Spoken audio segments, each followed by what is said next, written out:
Your emergency food may already be failing, and you probably won't know until the day you need it.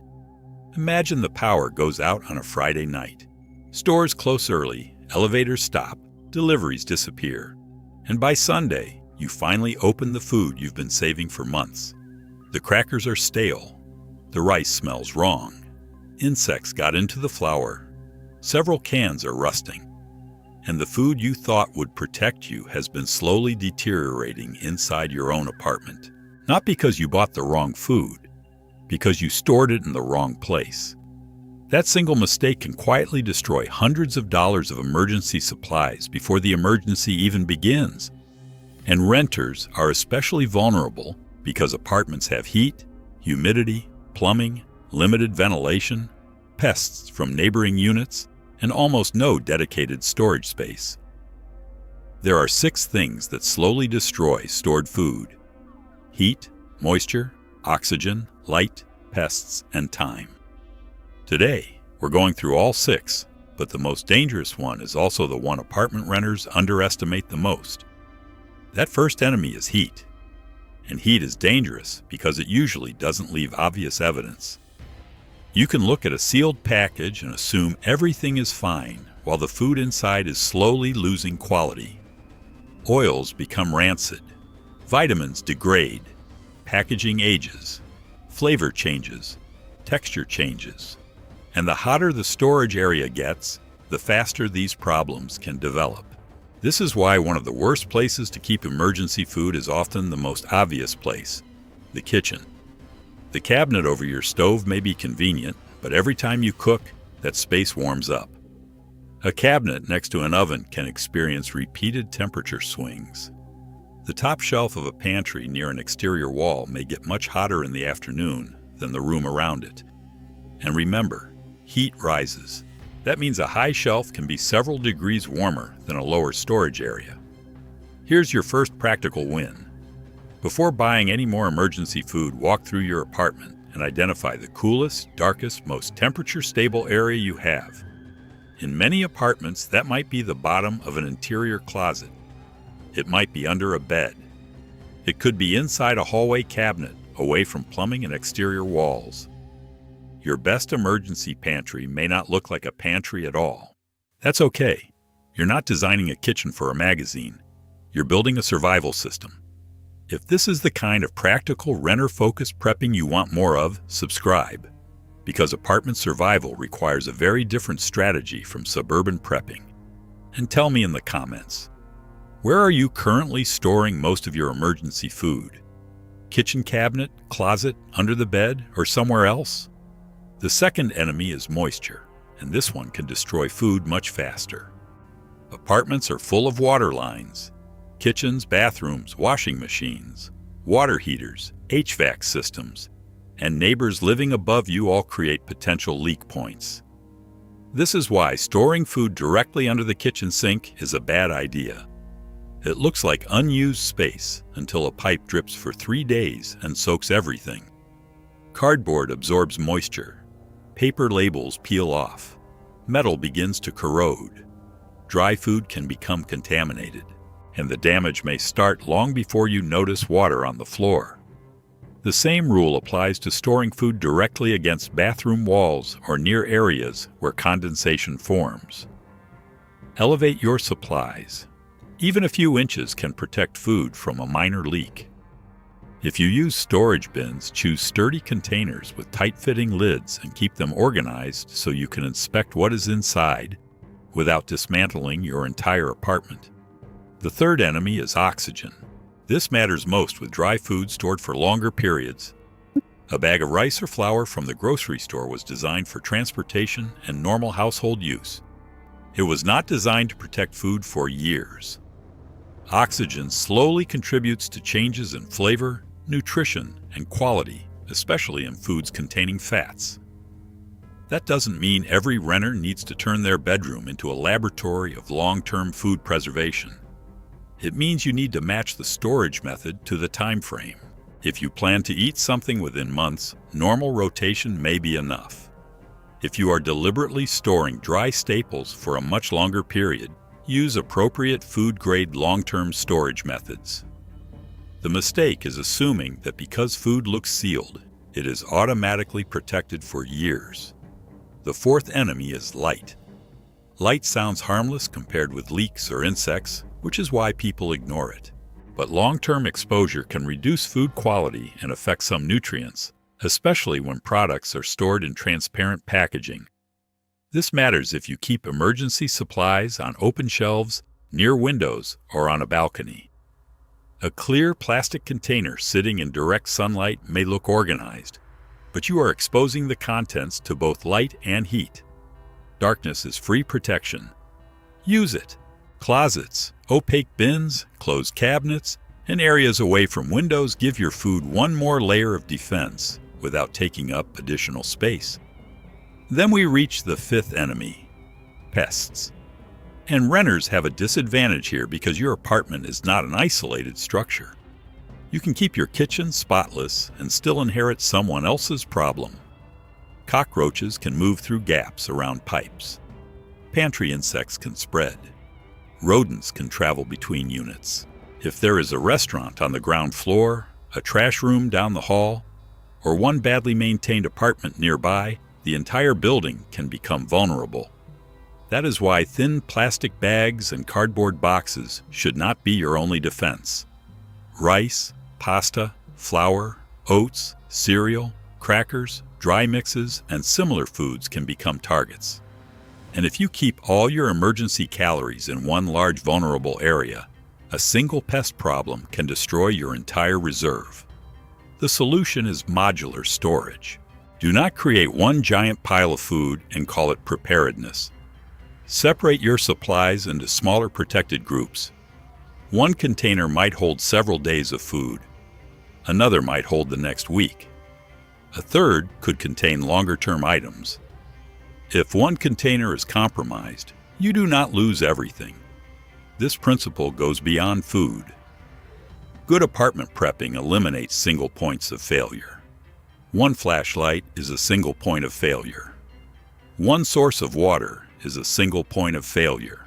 One giant container holding all your food is a single point of failure. Redundancy matters because emergencies rarely happen exactly the way you imagined. The sixth enemy is time. And this is where a lot of people misunderstand emergency food storage. They buy something labeled for long shelf life, push it into the back of a closet, and mentally remove it from their life. Years pass.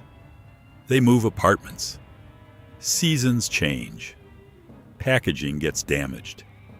Temperatures fluctuate.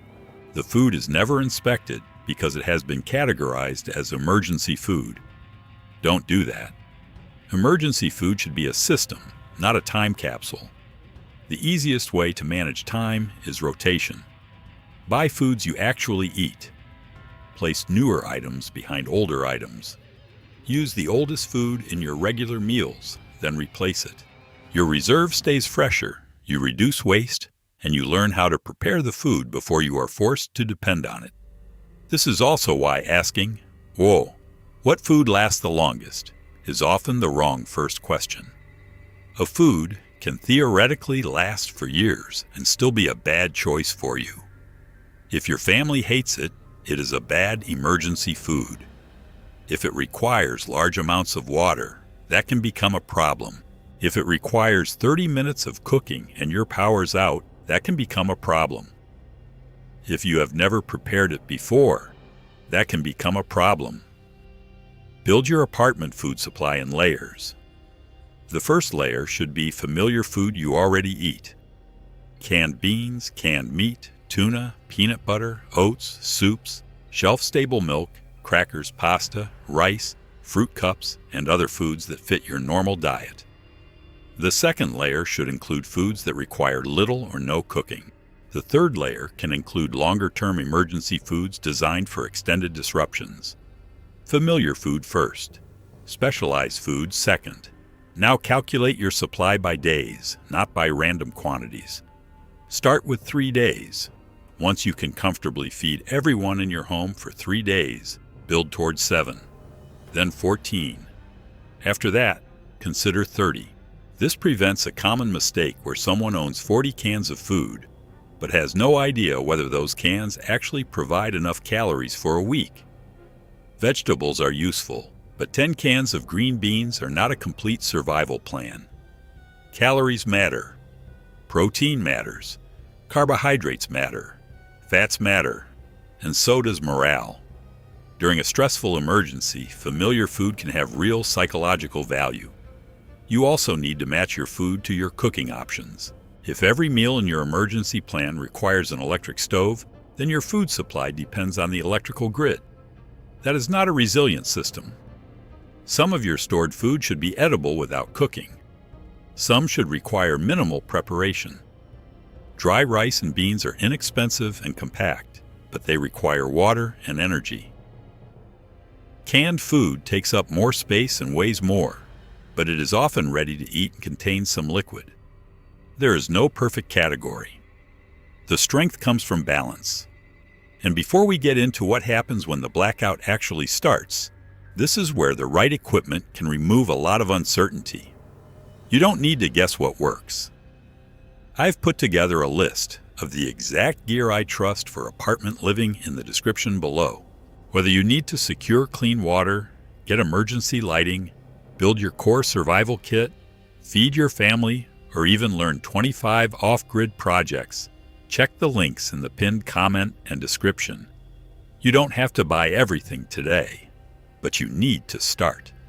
Because gear alone will not save you if you make the next mistake. The mistake that begins the moment the power actually goes out. When the electricity fails, your refrigerator and freezer become a countdown clock. They are not permanent food storage anymore. They are temporary cold boxes. Your first rule is simple. Keep the doors closed. Every time you open them to check what is inside, cold air escapes. Instead, decide your food priority before the emergency. Know what you will use first. During the early stage of an outage, you may want to consume vulnerable refrigerated foods while they are still safe. After that, transition towards shelf-stable foods. What you do not want is to eat canned emergency meals on the first night, while valuable refrigerated food quietly spoils beside you. But never risk illness just to avoid waste. If you are unsure whether perishable food has stayed at a safe temperature, do not gamble. Food poisoning during a normal week is miserable. Food poisoning when elevators, pharmacies, transportation, and emergency services are disrupted can become genuinely dangerous. Your next level is accessibility. Your first 72 hours of food should be easy to reach. Do not bury your most useful supplies behind luggage, Christmas decorations, winter clothes, or furniture. Imagine trying to find food in complete darkness while your phone battery is dying. That is the test. Keep your first layer accessible. Label containers clearly. Put older food toward the front. Make sure every adult in the home knows where the emergency supply is located. A preparedness system that only one person understands is not a strong system. If you are at work when the outage starts, everyone else should still know exactly what to do. Then add inspection. Once a month, take 5 minutes and check the system. Look for damaged packaging. Check for moisture. Look for insects. Inspect cans for serious rust, swelling, or leakage. Check whether anything has been moved near a radiator, hot pipe, appliance, or sunny wall. Make sure nothing heavy is crushing food underneath it. Rotate something into your regular meals. Replace what you use. 5 minutes a month can protect hundreds of dollars of supplies and prevent the nightmare of discovering damage during an emergency. But there is one final level most apartment preppers never plan for, and it changes everything. What if staying in the apartment is no longer possible?